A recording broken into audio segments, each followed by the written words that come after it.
Bismillahirrahmanirrahim. Assalamualaikum warahmatullahi wabarakatuh. Innal hamdalillah salatu wassalamu ala Rasulillah wa ala alihi wa sahbihi wa mawala la haula wa la quwwata illa billah. Puji syukur kita panjatkan kepada Tuhan Allah Subhanahu wa taala yang telah melimpahkan berbagai kenikmatan kepada kita. Salah satunya adalah nikmat tadi malam tidur nyenyak, nikmat bangun, kebayang tidur nyenyak kemudian tidak bisa bangun, jadi nggak nikmat benar. Jadi bangun itu nikmat. Karena itu setiap bangun tidur kita berdoa, alhamdulillahilladzi ahyana ba'da ma amatana wa ilaihin nusyur. Itu penting supaya kita mensyukuri bahwa kita masih diberi kesempatan tidur dengan nikmat, bangun dengan nikmat. Ada juga orang yang tidur nyenyak tapi bangun tidak bisa, atau ketika bangun dia lupa apa yang harus dilakukan, stroke umpamanya. Nah, kita yang berada di Masjid Pusdai ini orang yang diberi kesempatan, kenikmatan tidur dengan nyenyak, bangun dengan nikmat, dan pergi ke acara kuliah subuh ini juga dengan insyaallah akan mendapatkan manfaat. Saudara-saudara sekalian, para ulama menyebutkan bahwa bulan Ramadan adalah bulan yang sangat sakral, sehingga setan pun sulit masuk mengganggu manusia. Karena setan katanya dibelenggu, dipenjarakan. Betulkah? Kalau setan dipenjarakan, jadi siapa tuh yang mengganggu kita ketika mencium wangi masakan istri kita di rumah, tiba-tiba pengen makan? Siapa tuh ketika kita jalan-jalan melihat sesuatu yang indah-indah pengen memiliki? Atau apa itu? Jadi rupanya saya berpendapat bahwa kendati setan-setan itu dicangcang, dibelenggu, dirantai, tapi gangguannya kepada manusia yang sedang saum sangat kuat. Dibalik, apalagi kalau mereka tidak dibatasi, kayaknya kita nggak bisa puasa dengan baik. Kalau setan-setan itu bebas berkeliaran seperti di luar Ramadan, mungkin saum kita bertambah sulit. Ningali mie kue ke asa kue meren konen-konen ke ya, ningali tanggal cau asa yang cauna gitu ya. Nah, alhamdulillahnya dibatasi gitu, di kerangka itu dibatasi gerak dari setan itu. Tapi tentu saja namanya juga setan, diberi kemampuan, kecerdasan yang kuat. Karena itu janji dia ketika Allah Subhanahu wa taala mengkutuk setan, yaitu akan senantiasa mengganggu manusia dengan cara apapun. Mengganggu manusia dengan berbagai cara. Tidak bisa dari kanan, di kiri, tidak bisa di depan, di belakang, di sekeliling kita, di mana-mana. Dan itulah di sekitar kita juga ada setan-setan. Bahkan mungkin di masjid ini setan-setan juga berkeliling banyak. Contoh, pada subuh kan lumayan kalau kita mendengarkan apa tadi istilahnya, kultum ya, kuliah 7 menit atau kuliah 17 menit. Tapi dah setan mah mengganggu, ngapain? Bosen itu lagi. Mending sare balik, pulang kan, tidur. Itu siapa yang mengganggu? Setan. Padahal kalau Bapak duduk di sini 15 menit, insya Allah itu mendapatkan ilmu dan mendapatkan pahala tambahan. Karena menuntut ilmu itu pahalanya besar, apalagi pada bulan Ramadan. Nah, saudara-saudara, kali ini saya akan menunjukkan kepada kita bahwa ada beberapa pintu-pintu setan atau pintu-pintu masuknya setan dalam mengganggu manusia, supaya kita bisa menghindari, ya. Dalam surat Al-Baqarah 168 Allah berfirman, A'udzubillahi minasyaitonirrajim, wala tattabi'u khutuwatis syaitan innahu lakum aduwwum mubin. Itu sudah sangat jelas. Janganlah kamu mengikuti langkah-langkah setan, karena setan itu musuh yang nyata buat kita.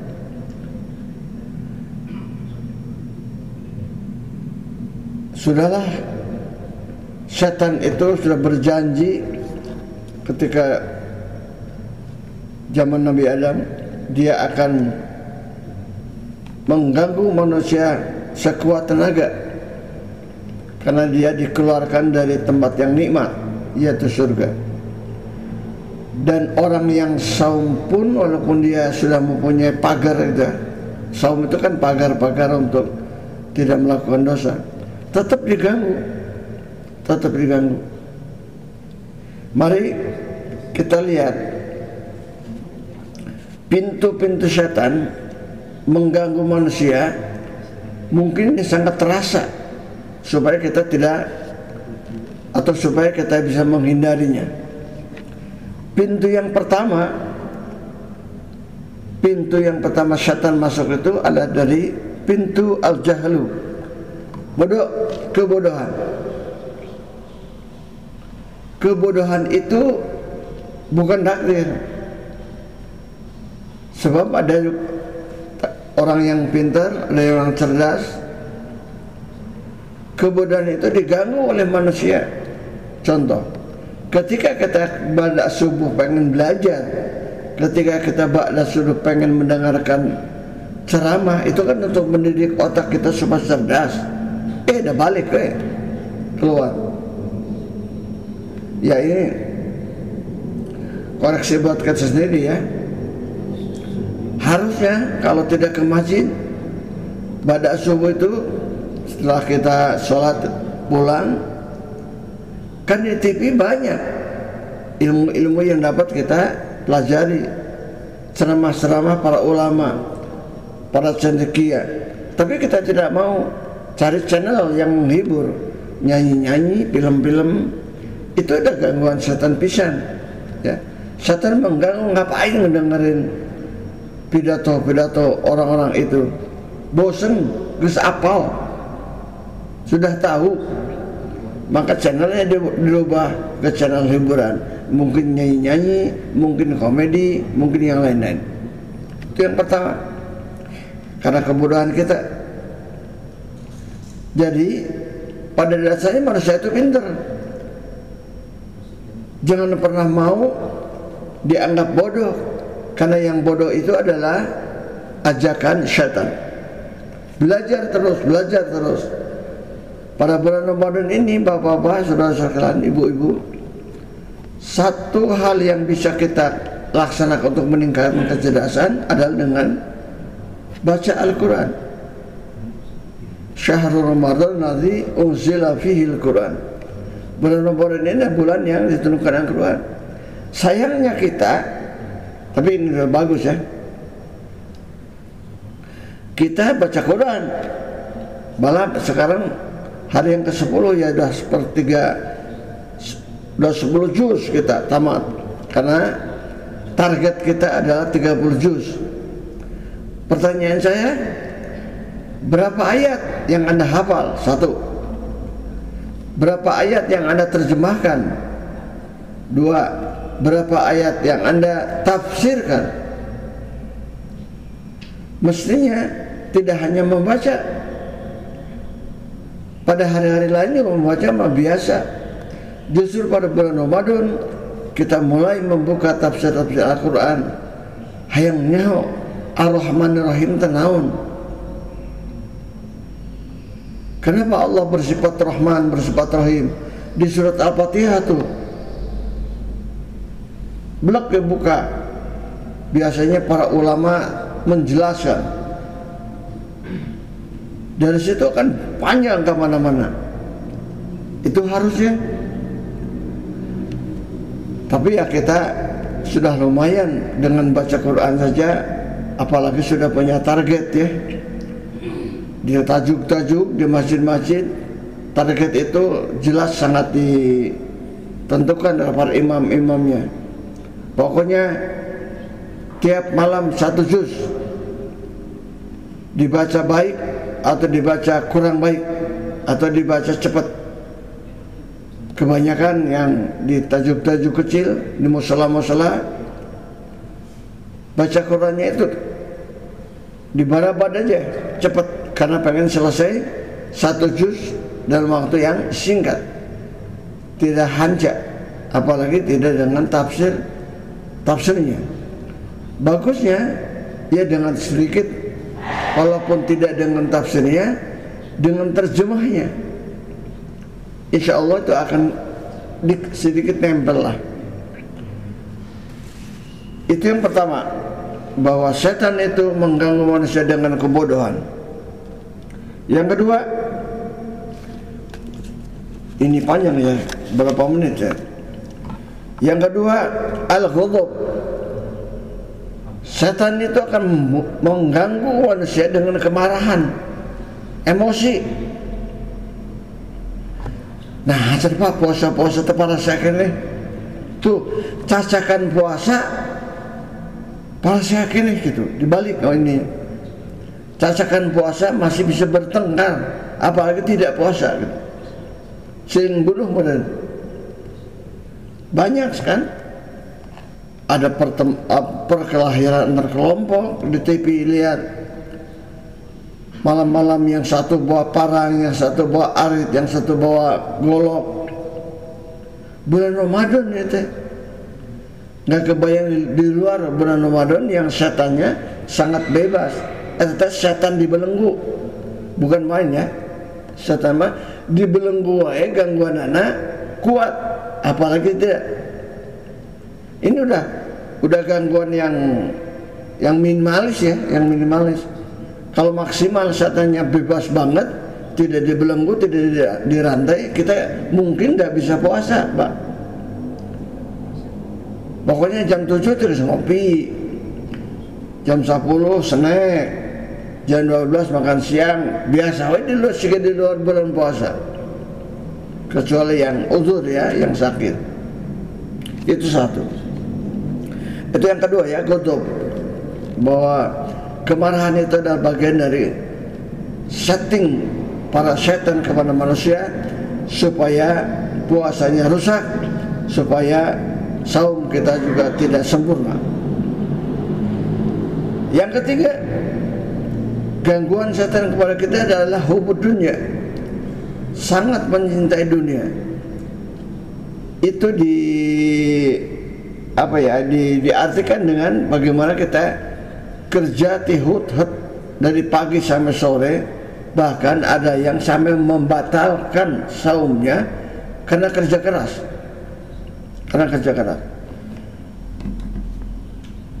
Saya masih ingat di kampung dulu waktu kecil, karena saya orang dari latar belakang petani, maka para petani itu sengaja, kalau biasanya pulang dari sawah itu sore jam 4, maka pada bulan Ramadan hanya sampai duhur pulang istirahat. Ada yang tiduran, dan biasanya dia keluar lagi kalau mau jam 2. Diatur jam 2 sampai jam 4. Tapi kebanyakan sampai lohor udah selesai kerja di sawah itu. Dia mengatur sedemikian rupa sebelum Ramadan itu pekerjaan sawah yang berat-berat, macul gitu, harus dibereskan. Dan pada saat Ramadan tinggal memelihara. Kalau padi, kalau sawah ya tinggal menyiram. Kalau menyiram kan tidak capek, hanya ngocorkan cair dari solokan ke sawah kita. Tinggal melihat ada yang bocor. Saya jadi petani itu sampai usia dewasa ya, jadi tahu bagaimana mengurus sawah. Yang ketiga, yang keempat, setan itu mengganggu manusia yang tulu aman dengan panjangnya angan-angan, kahayang gede tapi kemampuan kecil, selangit tapi kemampuan pendek banget. Ya kadang-kadang mungkin bahkan cita-cita harus setinggi langit. Benar itu, cita-cita setinggi langit. Tapi ingat, harus tetap berpinjak di bumi. Kalau kita hanya cita-cita itu, kalau kita tidak kena ke sini, akan sangat menyesal dan akan mungkin putus asa. Setan itu yang mengganggu, ya, yang contoh, hayang beli mobil sampai lebaran, ngalah lebaran teh bisa mau mobil kalembur, wah dihutut. Terus pada waktunya, ini udah 10 hari Ramadan belum juga kebeli mobil teh. Nah teh beli motor waya tuh, kan lumayan meren. Tidak motor karena tidak mobil karena motor, tapi tidak diudak dengan hutang minjem, ngirit, menumpuklah hutang-hutang. Angan-angannya adalah ingin ketemu dengan saudara, ingin ketemu dengan teman-teman gaya, pakai baju baru, baju bagus, bawa mobil. Itu yang sebut panjang angan-angan. Bagusnya apa? Jalan keluar memang gampang, mending ngarental we, ngarental 10 hari gitu ya, kan lumayan. Tong beja-beja ngarental ke bawah turan mah, mau mobil lah gitu. Pan jadi ginding ke lembur, mau mobil alus gitu ya. Wah hebat nih, mobil lagi ganti deh, unggal tahun ganti-ganti mobil. Akhirnya rada curiga duit tiba nanti unggal tahun ganti-ganti mobil. Pan tanyakan, naon tanya, pagawaranna guru atau pagawaranna mah, geuning bisa kabeli mobil. Oh dah, saya mah pinter tuh, injem. Yang keempat, yang kelima, ini Pak, setan itu mengganggu manusia dengan ketamakan, al-hirs, tamak gitu. Jadi mak ya, segala dahar. Itu manusia yang sangat dikuasai oleh setan. Na'udzubillah. Contoh yang kecil, begitu tamaknya manusia ketika buka, coba ingat-ingat ketika hari pertama, kedua sampai kelima lah, bapak-bapak buka dengan apa? Cendol kan? Dengan apa lagi? Sirup, dengan apa lagi? Es campur, apa lagi? Wah segala macam. Ambis-ambis selain hiji, sampai 2-3 macam. Udah gitu makan sahabat kena. Ujung-ujungnya warak teuing. Ya.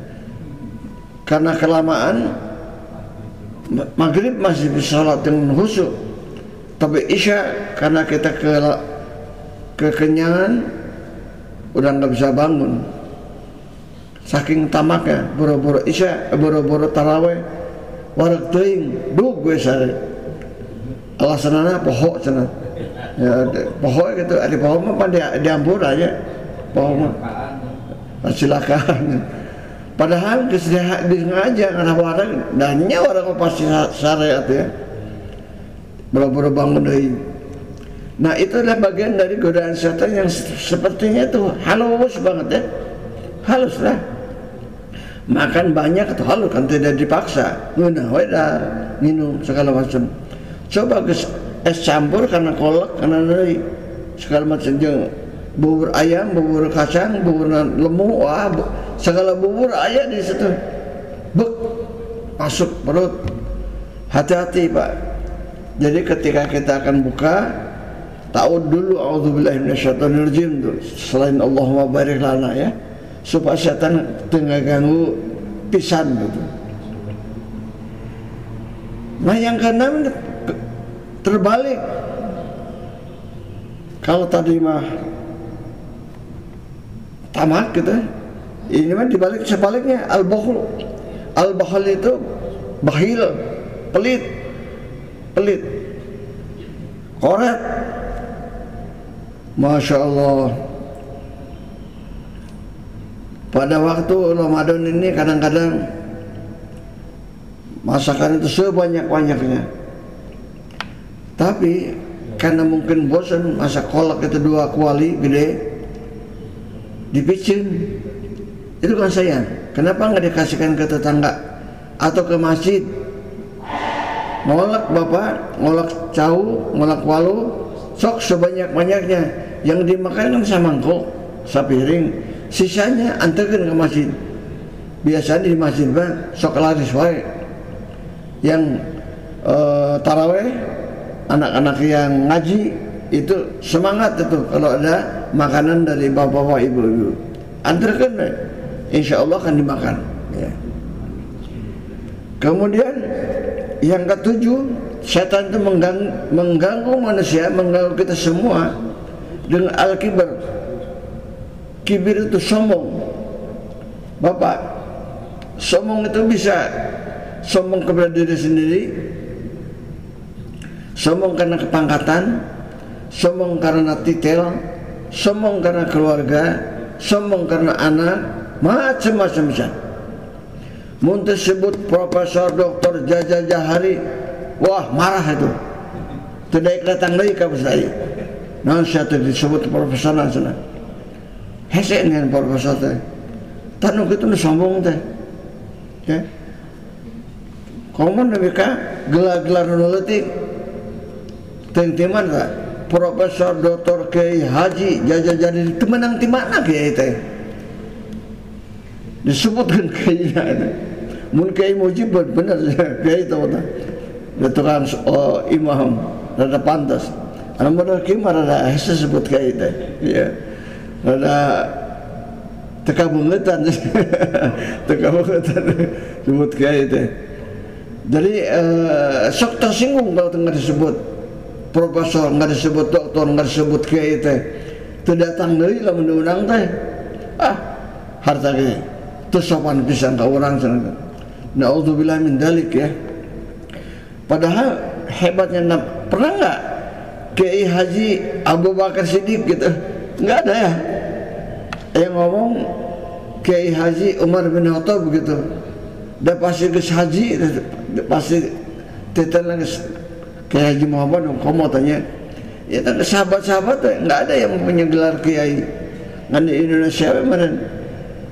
Karek boga masjid leutik sacang ewok.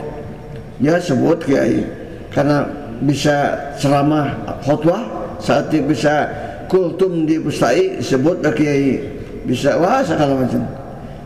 Ditulis di karton nama, wah Kiai Haji Fulan gitu ya.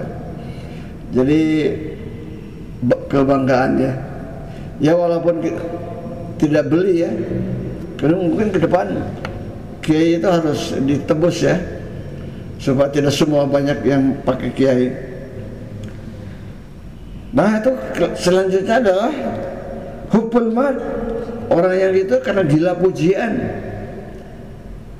Gila pujian. Punten ya, dulu ada film namanya Si Unyil. Sekarang udah nggak ada. Cuman kita itu ada orang karakternya bernama Paraden. Ingat nggak?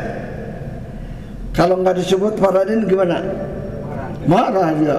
Kumis gede ini. Oh, Paraden itu marah kalau nggak disebut Paraden. Si Unyil sekalian tetap orang-orang berunyil Paraden sah. Nah begitu dia ada kebanggaan kepada keluarga kan para den, turunan Menak gitu ya, turunan Ajengan, turunan Kiai, turunan kesorangan amat belum tentu Kiai, bapakna Kiai, anak-anak jadi Kiai belum tentu kan, bapakna profesor, anaknya belum tentu profesor. Jangan sampai kita menyebut yang sembarangan ya. Kemudian yang ke-9 itu ria, pamer. Macam-macam tuh pamer itu. Ini mah hati-hati aja. 20 hari lagi insya Allah kita lebaran. Apa yang biasa dipamerkan? Baju, pakaian. Pasti disepamelikan aku. Pemajikan anakku isi sini pakai baju ke lebaran, batik. Tak iya ke apa? Salat Id ke kalapang. Sarung nak disepamelikan. Pang alus sarung teh. Merek Atlas. Ada kan merek Atlas? Tak eta dipakai ginding we. Saya biar mana baju takwana pakai ginding. Eta kira kalapang, kira silaturahim beda deui. Kayak hari kedua beda deui, hari ketiga beda deui. Terus semua itu dipamerkan. Ditunjukkan bahwa kita orang yang berada dan punya banyak kekayaan. Naudzubillah. Ria itu adalah bagian dari gaya-gaya setan mengganggu kita.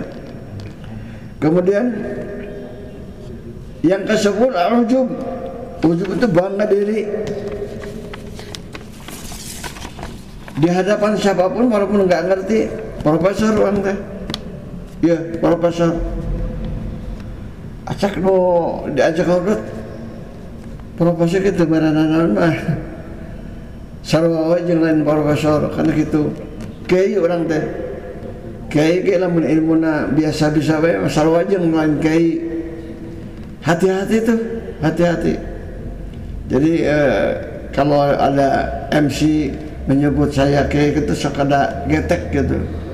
Sekada getek teh. Teu kabeungetan cek bahasa kasar namanya beungeut kiai mah dan kiai. Kemudian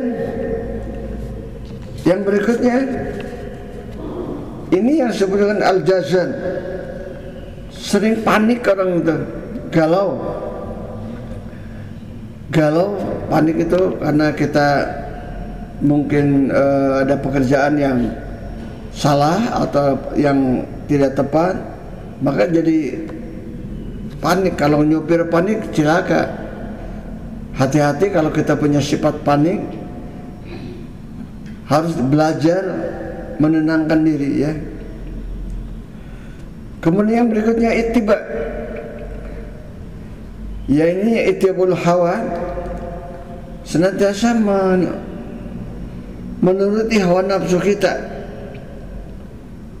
Kemanakah yang hawa nafsu kita? Dituturkan. Nah bagusnya segera kita bulan puasa ini kan kita melatih diri supaya nafsu kita bisa dibatasi dan bahkan dihilangkan nafsu yang jeleknya. Yang berikutnya Bapak Ibu saudara-saudara, ini nih penyakit bulan Ramadan dan penyakit menjelang Ramadan, suudzon. Tetangga kita geus meuli baju, geus meuli baju ke pasar baru. Duit di mana? Padahal salah kita kan guru unggul. Nah geus bisa meuli baju.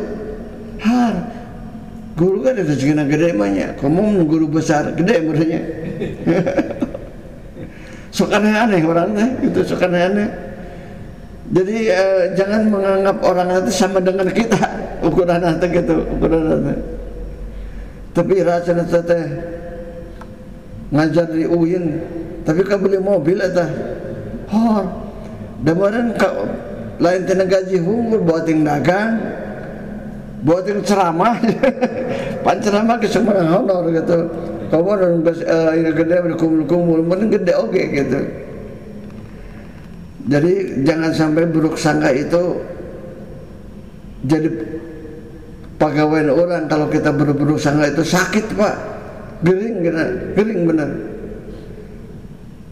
Dihayang segitu pada orang itu bisa celaka itu.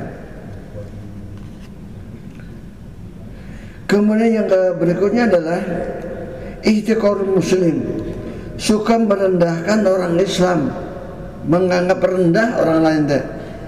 Tapi guru SD, nah gitu. Guru SD itu hebat Pak, jangan sampai menghina gitu. Tukang anu, tukang anu bawa pagi Pak, bawa punya pekerjaan. Jadi jangan sampai merendahkan. Nah belajarlah pada waktu bulan Ramadan ini kita yang seperti itu, sedikit demi sedikit sikap merendahkan orang lain itu dihilangkan. Kemudian yang berikutnya ihtiqarul dzunub.